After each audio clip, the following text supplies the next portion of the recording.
Good morning. Welcome to the Teach Better Today morning show, where the Teach Better team gets to join you live every single morning, Monday through Friday at 7 a.m. Eastern. We are currently streaming on Facebook, YouTube, Twitter, Twitch, and LinkedIn, as well as an episode of Teach Better Talk podcast.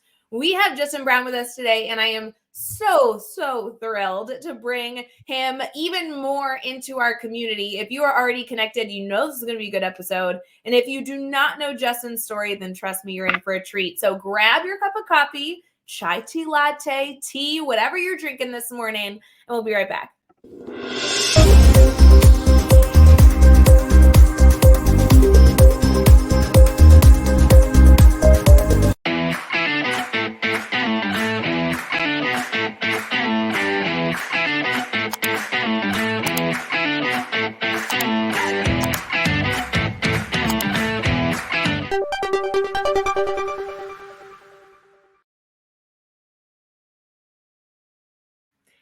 Hey everyone, good morning. Thank you for tuning in. We have Justin here with us. Justin, how you feeling this morning? Hey, good morning. I'm doing great, Rae, and thank you for everybody for tuning in this morning. Very excited.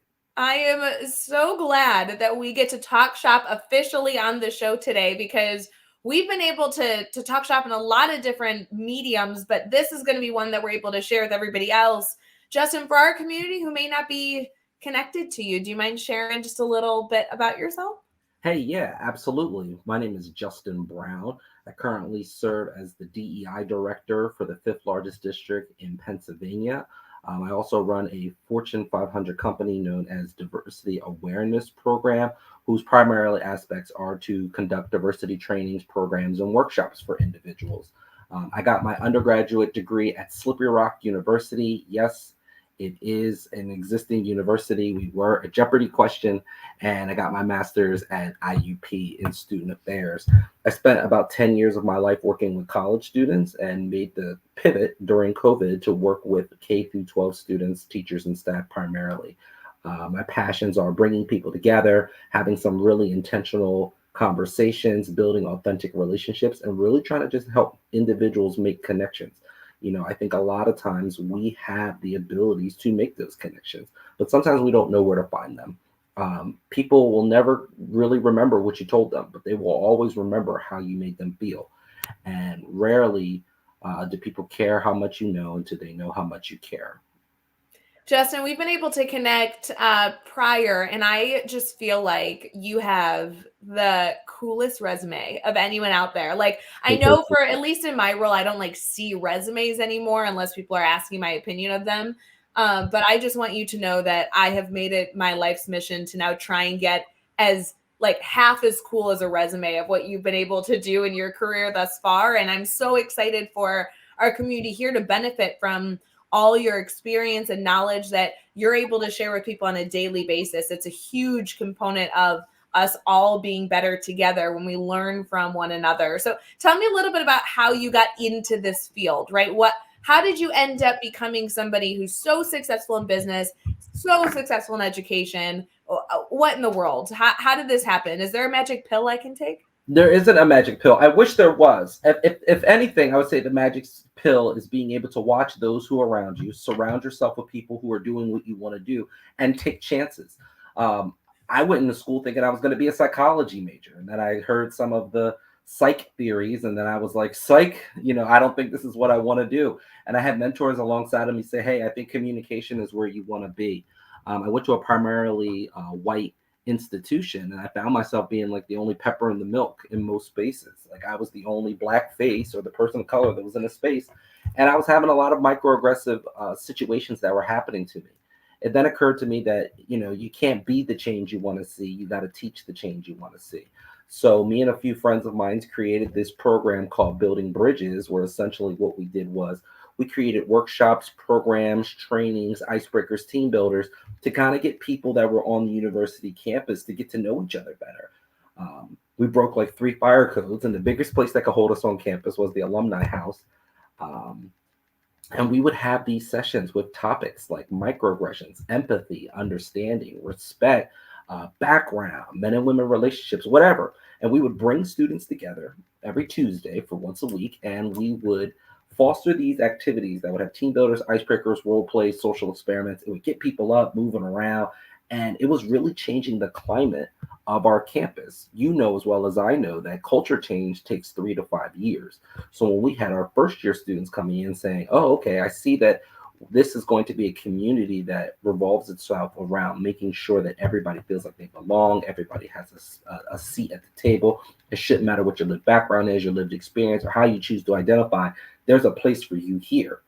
That that mode of thinking and that blueprint ultimately led me to creating diversity awareness program. Now I've been trained in every single DEI background training you can do, from the NAACP, from NCBI, which is the National Coalition Building Institute, from bystander awareness, whatever you could think of.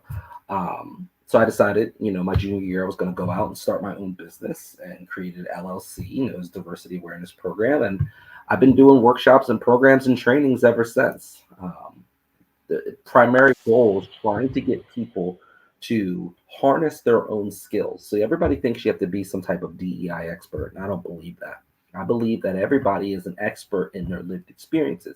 It's just a matter of being able to come to the table and being able to talk about it. But we move and operate in places that don't let us have those conversations, right? Like at work, you don't go up to your friends and say, "Hey, let's talk about institutional racism," right? That's not a thing, right? At work, you say, "Hey, how you doing? How's your family?" And you keep on moving.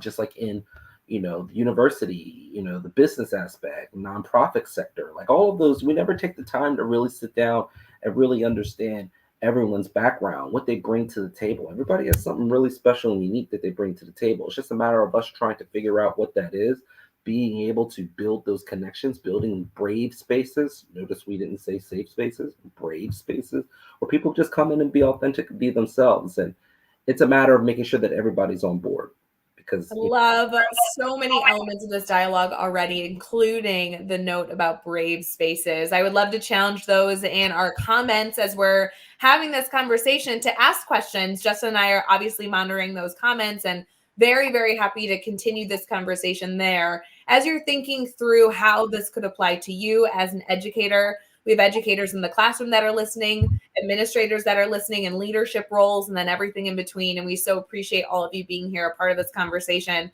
Justin, we're going to get into our team talk section, which is where we get to dive into some specifics, some strategies. I know our community is going to be eager to hear from you and learn from you. So we'll be right back.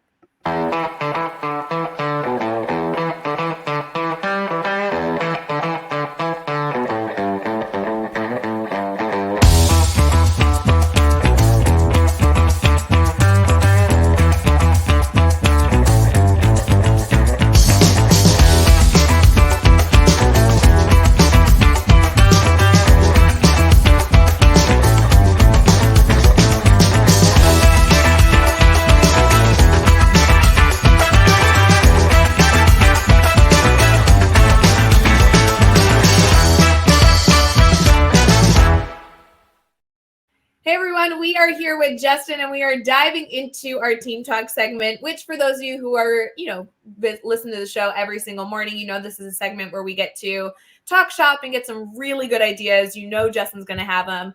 Justin, I know there's so many pieces to what you do. There's so many things we could talk about. This could be a day-long workshop and we still would not get all the tools and resources that we need to be our best selves, especially in a conversation that I know many educators are interested in, weary of, and, want to be their best self as they persevere through.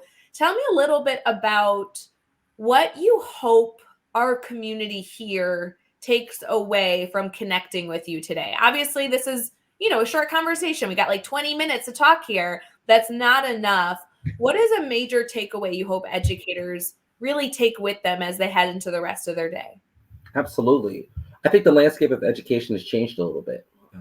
There are days where we have to be teachers. There are days we have to be counselors, advisors, parents, friends, supporters, and we have to know what hat to wear in any particular situation. You don't want to walk into a situation wearing a top hat when what you really needed was a fedora. So what you really have to do is really pay attention to the students, right? Every student needs something different. And just like for those who have parents parent your child very differently. We have to treat our students differently. And not every student needs the exact same thing. In order to figure that out, you got to go the next step. You got to be able to find out what makes the student tick, what makes the student successful, what makes the student connected to you. How do you create that authentic relationship? How do you touch that student's heart? How do you create an impact? Because what we find is that those who are in education can always remember who was that one person that had a positive effect on them while they were in school and why they are now continuing this educational platform. As educators, it's the hardest time right now to be an educator than it's ever been. We have to bring tools. We're constantly being asked to do new things. Teachers are a national treasure. People don't understand that. Being in education right now is super, super essential for how our country's moving forward and how our students are truly growing and developing. What I would ask professionals to do is to figure out what keeps you in the game, because if you think about it, each person that's probably listening right now can probably list one or two people that are in education, and you're like, I don't know if education is for you. Why did you choose that you were in education? And I'm sure there are times where some of your viewers come in and they look like this on their face, but in their heart, they're really feeling like this. Got to figure out what our passions are, figure out what's going to keep us in the game. You never want to be out of the game, especially when it's fourth and inches and you're in the fourth quarter of the Super Bowl. Every day is like that, right? Every day you have the ability to come in and breathe power and bring life to truth and be able to make an impact on students. And our students deserve that. They deserve that we make sure that we get it right on the first try. Also, as educators, we don't have the luxury to pick and choose which students we want to support. Regardless of their lived background, their lived experience, or how they choose to identify, we have to show up and support our students. They need that. They need it to be successful. And in a world now where students are often comparing themselves with the next person, I think social media has really changed the landscape too for educators, right?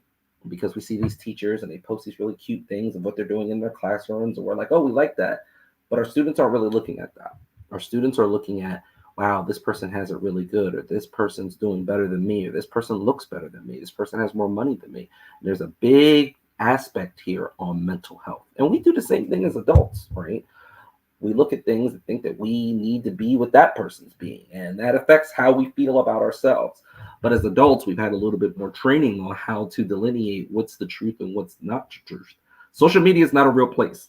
It doesn't really exist, but yet it directly affects our students.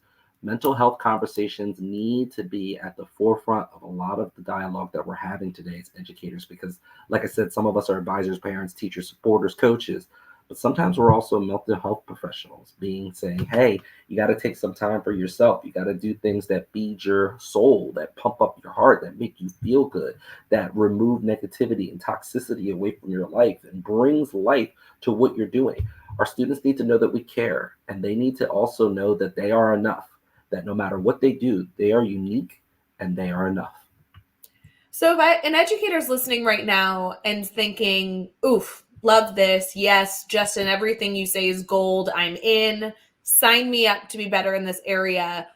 Is there anything that they could do as early as today, or maybe just later this week? Is there any step they could take or question they could pose to their students that could make them feel like they're headed in the right direction and being better in this area? Yeah, absolutely. For myself, I always say that I wish that I'm trying to be the administrator that I wish that I had when I was in school. So you have to think about that too, because my needs at school are very different than the needs of the students they have today. For students, they want to know that you care. So how do I show you that I care? How do I show up authentically each and every day? How can I help you be a better learner? How can I help you feel more supported? Educators that are listening right now, you have no idea. You may be the only positive comment that a student hears for the whole week. You might be the only person that breathes life, truth, facts, kindness, respect, harmony, understanding, and empathy into a student's life in any particular day. That holds a lot of power. In fact, what we find is that most students have positive experiences in the classroom with positive teachers. So even if you're not feeling positive, you have to show up as your best self. And if you can only give 80% that day, give 100% of that 80%. If you can't give 100% of that 80%, be authentic. I find that students also know who they can talk to and who they can't talk to. I show up as my authentic self. A big thing in my area of where I work is sports. People love their sports town. So, if I'm a big Philadelphia Eagles fan, if the Philadelphia Eagles lose and I go talk to my sports teams or my athletic student, they're like, Mr. Brown, oh, they lost yesterday. And I'm like, I know, right? I don't come in and say, oh, yeah, that was terrible. Okay, turn to book 3. No, no, we're being authentic. Or if something sad happens and the community needs to reach across the aisle and talk to each other, whether that's a flood or a fire or someone unfortunately passes away, we got to show up and be authentic. We got to be real people and not robots. Students feel those vibes. They know who they can go to and who they can't go to, or they know who they can and cannot go to. I love the term brave space because there's no such thing as safe spaces. At any given point in time, someone can come in and interrupt that safe space. As if I came on here and said, the Dallas Cowboys were a great team. Sorry to all those who may be Dallas Cowboys fans, but that space no longer might be safe for you. So you got to be able to come in and be a little bit authentic, be a little bit vulnerable, show support, and empathy is a choice. And it's a vulnerable choice because we have to be able to dive into something that knows that feeling, putting ourselves into someone else's shoes. Rarely does a kind word ever make someone feel better. What makes someone feel better is connection. I would love to challenge our community here to really take what Justin's sharing to heart. And as many of us continue to lesson plan and be incredible educators in our instructional space, I know many of you listening use Mastery Learning, which already requires you to get to know your students on a personal level. Make sure that you are intentional about that time being included in a daily interaction with students. If you need to put it at the top of your to-do list of your lesson plan, to take the time to get to know your students, that's absolutely something that you can do. For many of you, I know it's during those daily interactions, those daily conferences, build in that time to have authentic conversations, not just about the content, but about the people that are in your classroom on a daily basis. Justin, there is so much more that we can share, and there is so much more you are sharing on a daily basis with your community. Do you mind sharing how our community can stay connected to you, whether it be your social media handles, website, anything in between, to allow them to continue work in this space? Yes, absolutely. You can connect with me on LinkedIn. That's Justin Brown. I also have a website called Diversity Awareness Program with some classes and some training modules on there. So feel free to check out that as well. I'm also on Instagram. I'm also on Twitter. So feel free to contact me there. So there's a multitude of different ways that individuals can contact me. Friends, I want to kind of end on a very interesting note. Justin and I connected because if I remember right, Justin, you just reached out. You were like, I just want to know more about this Teach Better crew. And I love to celebrate educators choosing to expand their professional learning networks by just saying hello to a new face that you haven't interacted with. Do you mind sharing a little bit about why you feel like that's so important? You never want to shut the door on yourself, right? I try to leave doors unlocked that I already have walked through. I don't want to make someone make the same, work and reinvent the wheel when someone's already done this. You got to make sure you have a seat at the table, because if you don't have a seat at the table, most likely you're on the menu. And the worst that someone can say, Ray, is no. So when I reached out, you were like, yes, absolutely. I reached out to NASA. Now I'm an ID practitioner. So, I'm looking at the equity in their astrophysics division and looking at equity in their proposals. I reached out to Ruby Bridges, and now I'm on the Ruby Bridges Foundation. Like, there's so many different things that you can do. The worst that someone can say to you is no. Take that crazy idea that you've been sitting on for 2, 3, maybe even 4 years, and just take a shot at it, because regardless of what's going to happen, time is going to pass, and time is still the undisputed champion of the world. Time stops for no one. So go out there and make the best of what you can do. So many takeaways, Justin. Thank you so much for starting off our morning. There was so many good things that I know we are going to be thinking on for the rest of the day, and a few challenges that I hope our community truly chooses to take a step in that direction. Thank you so much for bringing this to the table. Thank you so much for having us. And everybody, continue to teach better. Continue to be better today. Ooh, so good. Friends, have a wonderful rest of your day, and we'll see you tomorrow morning for Teach Better Day Morning Show. Bye, guys. Hey, Teach Better community. Thank you so much for joining the Teach Better Today morning show every single weekday at 7 a.m. Eastern. We have so many resources for you outside of this live stream at teachbetter.com, including blogs, podcasts, and professional development that will bring our team to your school. Wherever you are listening from this morning, please make sure you are sharing and celebrating the incredible educators in this world. And hey, if you are listening over on a podcast to Teach Better Talk, we would love a 5-star review. The comments are always so entertaining. We'll see you tomorrow.